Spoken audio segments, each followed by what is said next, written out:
Est-ce que vous pensez qu'il y a des produits utilisés qui sont dangereux? Sans aucun doute possible, oui. On reçoit le sirop dans des gros barils. Il y a une grille tout autour et un autocollant indiquant que c'est dangereux, corrosif. Un jour, j'ai vu un de ces barils s'ouvrir. Le produit a littéralement bouffé la peinture au sol. Ça l'a enlevé. En fait, c'est de l'acide très puissant. Les gens chargés de nettoyer ne pouvaient pas toucher ce truc avec les mains. Mais normalement, c'est juste du sucre et des arômes naturels. Non, non, non, non, non, non, non. J'aimerais que ce soit ça. Mais ce n'est pas le cas.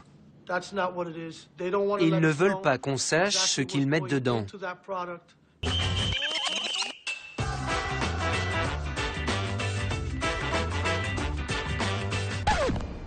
Vous ne mangeriez jamais 16 sachets de sucre. Pourquoi les boire alors? Il y a 16 sachets de sucre dans un demi-litre de soda.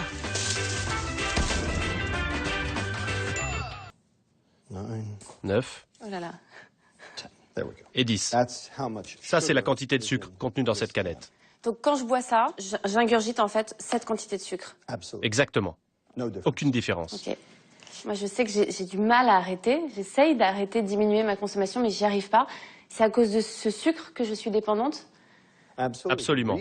La raison pour laquelle les gens ne parviennent pas à arrêter de consommer ces boissons, c'est parce que le sucre a un impact sur une partie précise du cerveau. Et ça devient difficile d'arrêter. C'est pour ça que nous avons des enfants et des adultes qui ont une vraie dépendance au sucre. Et alors, quel est l'effet que ça produit sur le cerveau? Ça affecte le mécanisme de la récompense. La même zone que la nicotine, la cocaïne, les amphétamines, l'héroïne, la morphine. Ça provoque le même effet. Le besoin augmente en permanence. Car le problème, c'est que plus vous en prenez, plus le neurotransmetteur dans le cerveau, la dopamine, se met en marche. Et plus le système a besoin de doses importantes pour provoquer le même effet la fois d'après. C'est quoi l'intérêt pour les grandes compagnies de soda d'augmenter la taille? Parce que c'est toujours le même prix, c'est très peu cher. Donc, c'est quoi leur but? Pourquoi ils veulent augmenter les quantités? Je pense que tout ce qu'ils font, ils le font pour augmenter leurs ventes. Si vous en buvez beaucoup aujourd'hui, il y a de grandes chances que vous en buviez plus demain. Aujourd'hui, on sait que le sucre fait exactement le même effet que toutes les autres drogues. Mais si je fume, si je bois de l'alcool, je sais que je prends un risque. Quand je bois du coca, j'ai juste l'impression que ça va me faire un peu grossir, mais je me doute pas une seconde que c'est si dangereux pour la santé. Combien d'années allez-vous perdre si vous fumez 2 paquets de cigarettes par jour? Environ 20 ans. C'est à peu près la même chose si vous buvez 2 canettes de soda par jour. Vraiment? Really? C'est presque pareil. Donc, un coca, tout le monde s'en fout. 10 000 coca, vous allez mourir. Really? Vraiment. Mourir de quoi? Attaque cardiaque, AVC, cancer, démence, diabète. C'est sûr qu'après ça, on voit les choses un peu différemment. Voici vos sodas. Et votre obésité. Vos maladies cardiaques. Et votre accident cérébral. Attendez! Vous ne voulez pas votre diabète aussi? L'une de ces molécules est connue sous le nom de 4-MI. Dernièrement, des études ont démontré que ce composant provoque des cancers chez les animaux et très probablement chez l'homme. L'État de Californie a dit à l'industrie du soda qu'elle serait obligée de mettre un avertissement sur leur boisson tant que celle-ci contiendrait ce composé. Ça causerait quoi comme cancer, ce colorant caramel? A priori, cela provoquerait la leucémie.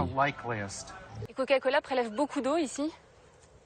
Ils extraient environ 750 000 litres par jour. C'est quoi? C'est l'équivalent de quoi? Ce volume d'eau permettrait d'alimenter 10 000 habitants de la ville tous les jours. J'imagine qu'avec le nombre de litres d'eau qu'ils prélèvent chaque jour, ils doivent payer très cher et dédommager la région pour tout ça, non? Non, pas vraiment. Ici, la gestion de l'eau n'est pas vraiment très équitable. Aujourd'hui, on ne connaît pas les chiffres, mais en 2003, ils ont payé environ 25 000 € pour l'année. C'est ridicule. Et depuis l'installation de l'usine, j'ai fait des recherches avec eux, et ce qu'ils me disent, c'est que depuis qu'il y a l'usine, leurs ressources en eau ne cessent de diminuer. Il n'y a pas d'eau. Et c'est comme ça tout le temps? Quand les nappes sont basses, on reste sans eau. Au-dessous d'un certain niveau, ici, on ne peut plus avoir d'eau. Et alors comment vous faites quand vous n'avez pas d'eau? On se débrouille avec des seaux, on va au puits, on prend des seaux. Privés d'eau dans une région qui en regorge. Les habitants d'Ocotal ont contacté Coca-Cola. Mais la multinationale affirme qu'il n'y aurait aucun lien entre ces pompages intensifs et la pénurie d'eau. Monsieur le Président, voici Olivia Mokiejewski. Bonjour Monsieur le Président, je viens de France pour être avec vous aujourd'hui.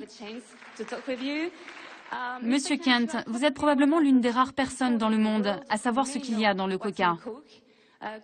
Les consommateurs comme moi n'ont pas cette chance et ne savent pas ce qu'ils boivent. Le peu d'informations disponibles sur cette recette pose une seule question. Que buvons-nous? Vous dites, monsieur, vouloir faire de ce monde un monde meilleur. Alors pourquoi utilisez-vous autant de sirop de sucre, alors que tous les chercheurs indépendants affirment que c'est dangereux pour la santé? Pourquoi utilisez-vous un colorant caramel chimique, alors qu'il en existe des naturels? Pourquoi prélevez-vous autant d'eau au Mexique et en Inde? Et enfin, pourquoi ne dites-vous pas que vous utilisez toujours de la feuille de coca dans votre recette? Merci, monsieur, pour votre attention.